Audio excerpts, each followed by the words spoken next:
aabot ba sa 2.6 million yung jeep unit ninyo, sir? Wala naman. Wala. 1.4. 1.4. Pero, sir, ano nga ba? Siyempre, curious yung mga tao. Meron na silang ibang nakitang options in the past. Pero kung ma-explain niyo po sa amin, ano nga po ba yung kaibahan ng Glorious Works models dun sa mga modern jeepneys ngayon na nasa daan na? Ay, malaking pagkakaiba noon. Gawa ng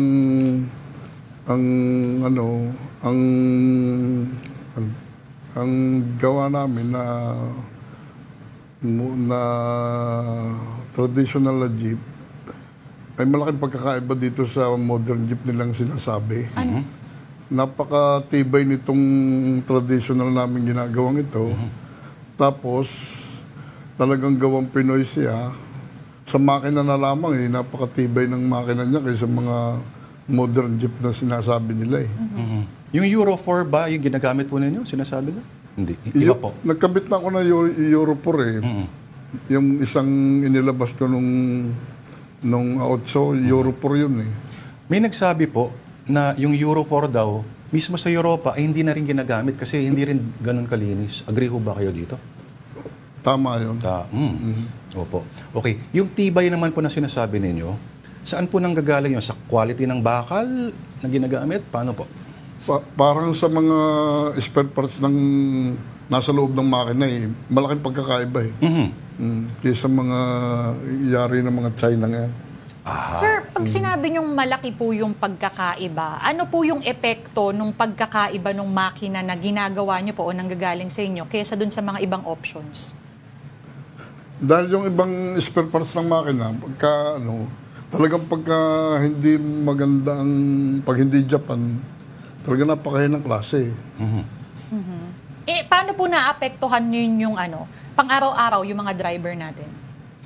Ay, siyempre, pagka mga naikabit naming PNC may hina, talagang wala pong isang linggo, sira uli.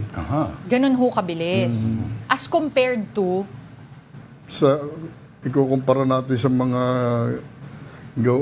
ibang yung galing China, talagang mahina. Sir Jun, anong pananaw po ninyo sa electric na makina? Ang electric na makina, talagang hindi naman, siguro ang electric, pwede lang sa mga patag. Pero pag may akyatin, talagang may hirapan. Sabi kasi nila, hindi naman rin kailangang magmabilis kasi matraffic naman halimbawa dito sa mga urban area. So bagay sa mga ganun po, sir. Okay sana ang electric kung ang tatakbuhin mo, mga 1 kilometer. Pero pag mga 30 kilometers na, ay palagay ko, hindi magkakaigi yun Bakit ganun, sir? Ano yung usual na nagiging doon po sa mga hindi masyadong knowledgeable kung paano gumagana o tumatakbo yung mga ganong makina or yung electric vehicles, ano po ba yung normal na nagiging problema? Yan yung tulad niyang mga makina namin kinakabit na yan, nalalaki na yan, tapos talagang Japan yan. Hindi rin natagal niya ng mga sa loob ng 3 taon nagkakaproblema Talaga lamang maraming piyesa ang aming ikinakabit. Pag kami nagkabit ng makina, talagang mamaya may nabibilhan. Hindi tulad ng mga minibus na yan ngayon na lumabas. Talagang 2 linggo na wala kang mabiling piyesa. Ayan ang problema ron. Okay. Sir Jun, yung disenyo po ninyo sa Glorious, ito po binase ninyo saan at para sa inyo, ano pinaka-significant na pagkakaiba ng disenyo ninyo doon po sa ibang mga competitors po? Malaking pagkakaiba niyan. Yan inimbento ko sa pamamagitan ng naiisip ko dahil ako talaga may hilig akong mag-imbento sa mga gayaan. Dahil yan ang hilig ko Halimbawa po yung nakatayo, ayan. May ganyan din po yung iba, di ba? Tapos, ano pa yung pataas. Pero may mga magsasabi po na, hindi ba delikado yun pag yung center of gravity niya mas mataas? Pag biglang liko, hindi ba medyo delikado yun? Nasa kasa ng pangilalim yun. Siyempre, pagka nagtayo ng mataas, dapat matibay ang iyong ilalim. Pero, Para sir, din yan yun para din yung sa bahay eh. Okay. Pagka kayo may second floor, dapat matibay ang ilalim mo. Ay yung aming ginagawang yan, talagang napakatibay ng ilalim. Tapos naka-expand para hindi siya mabuhay. Sir June, nakikita natin no, yung litrato ng mga jeepneys na yan. Ang alam ko, nabanggit nyo rin ho, 2018 pa nung una nyong inilabas. Ano naman po yung feedback ng mga sumasakay sa inyo? Sa ngayon, wala pa naman akong nakukuha. Basta ang sabi nila, sabi ng driver ko, pagka daw sila may sinusundan na yung talagang mga jeep lang na pangkaraniwan, talagang minsan ang pasahero doon napunta sa doon sa jeep na mataas na yan. Kumbaga, hinakot na lahat. Malwan ang pasahero dyan Ilan nga ho ang pangkasya kasama po yung lahat ng nakaupo at saka nakatayo? Ay, Yung komportableng kasya ho? 26. 26. 26. Tapos yung nariyan kong nabiyahe sa Maynila, ang paghapot talagang marami siyang standing. Okay. Sir, ito ho ba, sabi na, yung automatic payment, paano pong sistema ng pagbayad dito? Ang akin yan palibasa, ako naman napakaliit din naman hindi naman ako tulad ng mga ibang talyer na malalaki. Basta yung may-ari nagbabayad sa akin Yan cash kung ilabas namin Ay, hindi po. Yung sa pamasahe po ng mga pasahero, halimbawa. Pamasahe. Opo, pagsasakay yung pasahero, Ay, inihabot sa kumbaga may barker ba yun to? May parang Minsan meron. taga-kolekta Minsan meron. bago sumakay. So, paano halimbawa yung mga abot-abot, wala na yung ganun? Meron naman, paminsan-minsan. Meron pa rin. Kasi paano yung mga naglalagay ng mga piso sa tenga nila? Sayang yun. Oo. Sir, Denise. last na lang, isa huling tanong na po. Ilan na ho ang nabenta nyong unit, sir? At ilan na po ba as to date? Kasi alam ko kayo ho mismo, 11 ho yung pinapatakbo nyo, no? Ilan na ho yung nabenta nyo at taga saan ho usually yung nabili? Meron ako dito sa Timunan. Quezon. Meron sa Mindoro. Meron ang karamihan ko Manila Alabang Pasay. Sir Jun, ano top speed ng mga units nyo? Top speed? Ang kwan yan natakbo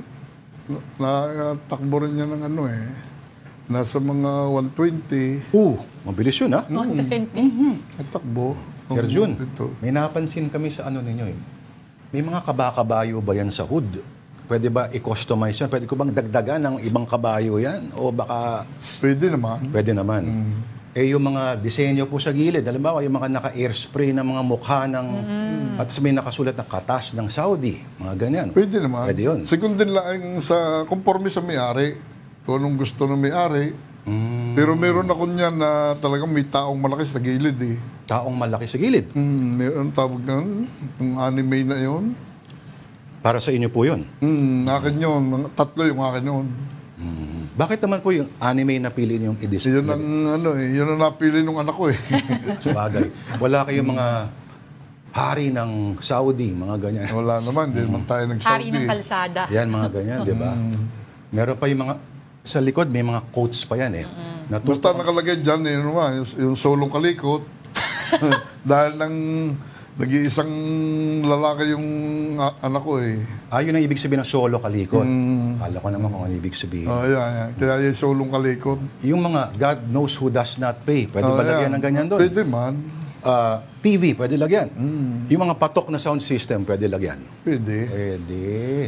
Aba, Conforme nga sa may-ari kung anong gusto ilagay. Okay, sir, may controversial na tanong ako. Nakikita nyo ba minsan yung dahilan kung bakit aabot siya sa lagpas 2 million ang isang unit? O medyo hindi nyo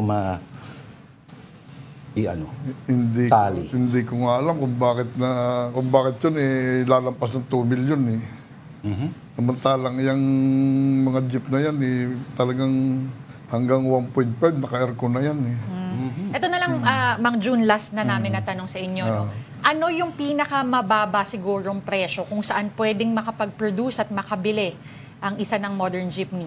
Pinakamababa, yung talagang kumpletos recados na rin. Pero medyo makatipid. Modern jeepney, yung tulad niyan. Tulad ho nung sa inyo. Hindi, ikukumpurme nga natin sa makinang ikakabit. Tapos, makina kung nakadepende. baga ang katawan niya hindi stainless, Okay. Pero ano, galvanized. nasa anong range lang ho? Para lang po magka-idea rin ho yung... siguro pwedeng kumuha ng mga 850. ganyan. 850 lang ho. Hanggang 9. Pero pag 850 malalaki, yan. pag malalaki ang makina talaga niyan, napakamahal na eh. May aircon na po yung 850. Wala pa naman. Wala pang aircon. Pero lahat ng nakatayo, lahat ng tatayuan ng pasahero, naka-electric pan siya. Electric fan. Yan yung mga gawa ko yan, puro naka-electric pan yan eh. Mahal ho ba yung aabutin pag yung busina ko ay yung Ayos din naman. Pwede nang sa 1.4, mayroong businang gayon. wala bang ibang pwedeng busina na gamitin? Marami. Ano pa pong klase? Mayroong mga sinasabi mga musical. Oy, ano pong tunog nun? Naku, mahirap na. Hindi ko... So may tawa, may music. Meron. Para yung pag pinotpotan may hindi mainit yung ulo nung Ngayon naman, ang mga nauuso dyan, yung mga tutit. Yan. Ano po? Yung mga tutit. Ano po yung tutit? Yung mga Iran. Maganda, malamig sa tayo ngayon. Eh. Sige nga, ma-research Yan ang mga na yan. 35,000 naman ang talagang napaka-original, no? 35,000 eh. Oo, tutit. Ano ko nga? Baka dalawang ngipin ang ibig sabihin ng tutit. Tutit ang tawag nila eh. Pero ang lamig sa tainga. Malamig sa tenga. Yan ang kailangan natin. Napakatinis. Sa Batangas. Pumunta ka sa Batangas pag nakakita ng mga gandang jeep. Karamihan busina, gayon. Para kalmado lang. Ang nakakabili lang noon, yung may hilig sa jeep, tapos yung medyo, kumbaga, seaman ka, nakakariwasa, yan, nakakabili. Pero yung mga walang hilig sa jeep, ay pwede na siguro yung mga kinakalambag na lata. Although kanya-kanya naman kasi talaga, kung ano ho ang options na gusto. Well, maraming salamat po sa inyo. Again, that is Mr. June Kalinisan, owner ng Thank you, Glorious Works na gumagawa ng modern jeepney. Salamat po at kayo'y alam ko'y lumuwas pa para lang makasama Thank you, namin. sir. Ha? Okay. Thank you. All right.